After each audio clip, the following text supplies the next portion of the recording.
ವೇಶ್ಯಾವಾಟಿಕೆ ಅಡ್ಡೆಯ ಮನೆ ಮೇಲೆ ದಾಳಿ ದಂಧೆ ನಡೆಸುತ್ತಿದ್ದ ಮಹಿಳೆ ಸಮೇತ ಇಬ್ಬರು ಗ್ರಾಹಕರು ಪೊಲೀಸರ ವಶಕ್ಕೆ.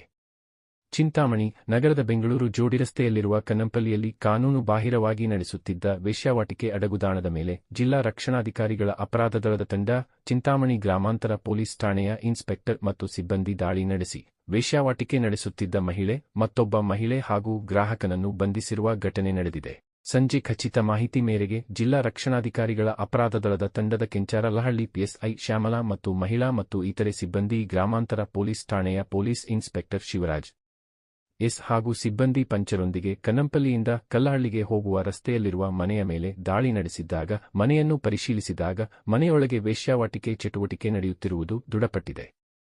ವೇಶ್ಯಾವಾಟಿಕೆ ನಡೆಸುತ್ತಿದ್ದ ಮನೆ ಮಾಲೀಕರಾದ 55 ವರ್ಷದ ಮಹಿಳೆ, 32 ವರ್ಷದ ಚಿಂತಾಮಣಿ ನಗರದ ಮಹಿಳೆ ಮತ್ತು ವೇಶ್ಯಾವಾಟಿಕೆಗೆ ತೆರಳಿದ್ದ ಗ್ರಾಹಕನಾದ ನಗರದ ಆಶ್ರಯ ಬಡಾವಣೆಯ ನಿವಾಸಿಯನ್ನು ವಶಕ್ಕೆ ಪಡೆದುಕೊಂಡು ಪ್ರಕರಣ ದಾಖಲು ಮಾಡಲಾಗಿದೆ. ಮನೆಯ ಮಾಲೀಕಿರವರು ಹಣ ಸಂಪಾದಿಸುವ ಉದ್ದೇಶದಿಂದ ತನ್ನ ಪರಿಚಯದ ಹೆಣ್ಣುಮಕ್ಕಳನ್ನು ಬಳಸಿ ಗ್ರಾಹಕರಿಂದ ಹಣ ಪಡೆದು ವೇಶ್ಯಾವಾಟಿಕೆ ದಂಧೆ ನಡೆಸುತ್ತಿದ್ದರು ಎಂಬುದು ವಿಚಾರಣೆಯಿಂದ ತಿಳಿದುಬಂದಿದೆ.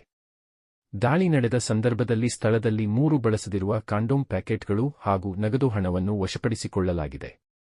ಈ ಸಂಬಂಧ ಚಿಂತಾಮಣಿ ಗ್ರಾಮಾಂತರ ಪೊಲೀಸ್ ಠಾಣೆಯಲ್ಲಿ ಪ್ರಕರಣ ದಾಖಲಾಗಿದ್ದು ಕಾನೂನು ರೀತ್ಯ ಮುಂದಿನ ಕ್ರಮ ಕೈಗೊಳ್ಳಲಾಗಿದೆ.